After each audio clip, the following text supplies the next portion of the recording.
اعوذ باللہ من الشیطان الرجیم بسم اللہ الرحمن الرحیم۔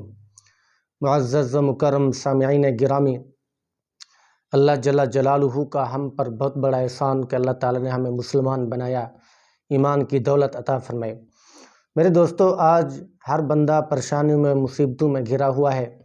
کسی کو کوئی پریشانی ہے، کسی کو کوئی پریشانی ہے، کوئی مال و دولت کی وجہ سے پریشان ہے، کوئی اولاد اور عزت کی وجہ سے پریشان ہے، کوئی گاڑی اور مکان کی وجہ سے پریشان ہے، کسی کو کون سی پریشانی، کسی کو کون سی پریشانی۔ تو آج آپ کی خدمت میں ایک عمل پیش کرنے لگا ہوں، انشاءاللہ العزیز اس عمل کو کریں گے، اللہ رب العزت اس عمل کی برکت کی وجہ سے آپ کی پریشانی، آپ کی مصیبتوں کو ٹال دیں گے۔ وہ یہ ہے کہ آپ نے سب سے پہلے پنجگانہ نماز کی عادت اپنانی ہے، ٹھیک ہے؟ یہ عمل، یہ وظیفے اس وقت اثر انداز ہوتے ہیں جب آدمی یعنی نمازوں کا پابند ہو، صلاۃ و صوم کا پابند ہو، فرائض کو صحیح معنی ادا کرنے والا ہو، تب یہ وظائف، تب یہ عملیات صحیح طور پر عمل کرتے ہیں، صحیح طور پر ان کا اثر ہوتا ہے، صحیح طور پر ان کی برکتیں ہوتی ہیں اور ان کی جو فوائد ہیں وہ ظاہر ہوتے ہیں، ٹھیک ہے؟ آپ نے سب سے پہلے نمازوں کی پابندی کرنی ہے۔ میرے دوست، ایک بات یاد رکھیں، اللہ رب العزت کا ارشاد ہے کہ اقیموا الصلاۃ وآتوا الزکاۃ، نماز کو بھی پڑھو، زکوٰۃ کو بھی دو، ٹھیک ہے؟ اور حدیث رسول اللہ صلی اللہ علیہ وسلم میں ہے ان اول من حسب یوم القیامۃ الصلاۃ، کہ میدان محشر کے دن سب سے پہلے جس چیز کا حساب لیا جائے گا وہ نماز ہے، سب سے پہلے نماز کا حساب ہوگا۔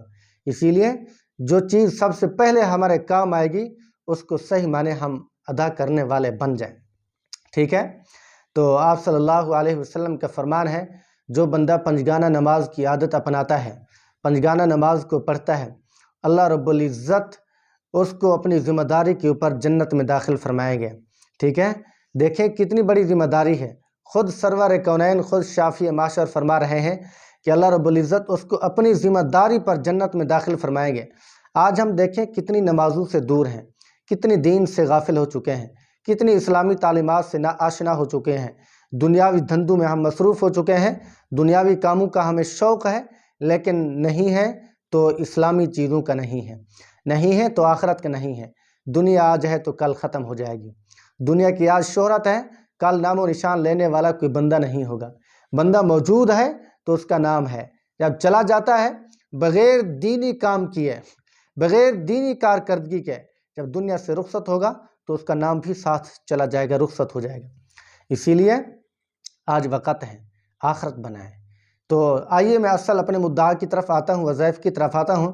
تو درمیان کے اندر یہ گزارش کرتا ہوں کہ اگر آپ میرے چینل پر نئے ہو تو میرے چینل کو سبسکرائب ضرور کریں، کومنٹ کریں، لائک کریں، مجھے سپورٹ کی بہت ضرورت ہے۔ اس کا لنک اگر ہو سکے تو کاپی کر کے دوستوں میں، واٹس ایپ گروپوں میں جو ہے نا بھیج دیں۔ اللہ رب العزت ہم سب کا حامی و ناصر ہو، اور آپ مجھے سپورٹ کیا کریں۔ آپ کے تعاون کی وجہ سے تھوڑی حوصلہ افزائی ہوتی ہے، بندہ ویڈیو بناتا ہے تو دل خوش ہوتا ہے، اسلام بھی پھیلتا ہے، دینی تعلیمات بھی پھیلتی ہے، ثواب بھی ہوتا ہے، صدقہ جاریہ بھی ہوتا ہے۔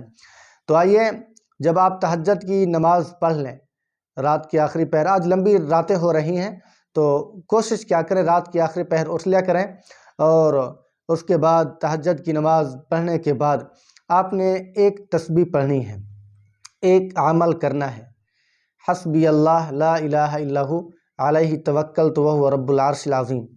اس کو 10 مرتبہ پڑھنا ہے، اول آخر درود پاک پڑھنا ہے۔ تو انشاءاللہ العزیز یہ قرآن کی آیت ہے، ایک تو آپ کو استغنا کے اوپر آمادہ کرے گی، ایک آپ کا دل نورانی ہوگا، قرآن کی آیت کے انوارات مرتب ہوں گے، اور دوسرا انشاءاللہ العزیز اس دعا کی برکت کی وجہ سے آپ نے جو مقاصد ذہن میں رکھے ہوئے ہیں، جو آپ نے جس چیز کی آپ کو ضرورت ہے، جس مقصد کے لیے پڑھ رہے ہیں وظیفہ، اس مقصد کو ذہن میں گھمائیں۔ جس وقت یہ آیت آپ تکلم کریں، جس وقت یہ آیت آپ پڑھیں، ٹھیک ہے، اس وقت اس کا تکلم کریں تو انشاءاللہ العزیز اللہ رب العزت کچھ ہی دنوں کے اندر آپ کا یہ کام پورا کر دے گا۔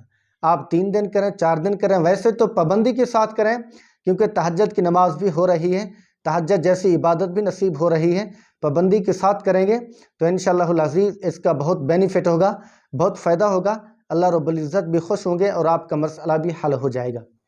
تو دعا کرتے ہیں اللہ رب العزت ہمیں صحیح معنی تہجد کی پابندی نصیب فرمائے، صحیح معنی عبادات کرنے کی توفیق نصیب فرمائے۔